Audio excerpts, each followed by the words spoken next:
জোরে বলো। জোরে, আরো জোরে বলতে হবে, বলো।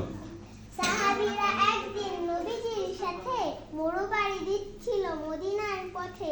পথে হলো মাঝবেলা, খেতে হবে বলে কাফেলাটি থেমে গেল তরু ছায়া তরে।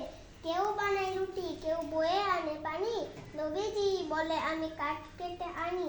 সাহাবীরা হতবাক, তা কি করে হয়? নবীজি কাজ করবে কিছুতেই নয়। নবীজি কোন আমি তোমাদের ভাই, তোমাদের সাথে কিছু কাজ করা যায়। কাজে নেই সংকোচ, নেই অপমান, আদম সন্তান মোরা সবাই সমান। জোরে মারহাবা। হ্যাঁ, আল্লাহর কণ্ঠকে সুন্দর করুক, বলো আমিন। আচ্ছা, এইভাবে প্রতিভা থাকা লাগবে। ও যদি এখানে না আসতো, এই শোনো, ও যদি এখানে না আসতো তাহলে কেউ যে মানুষের সামনে তোমরা শুনতে পাইতে?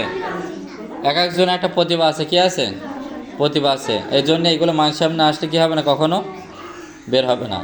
আচ্ছা, এরপর কিরা মেয়েদের ভিতরে আমি উঠলে কিন্তু মারবো কিন্তু।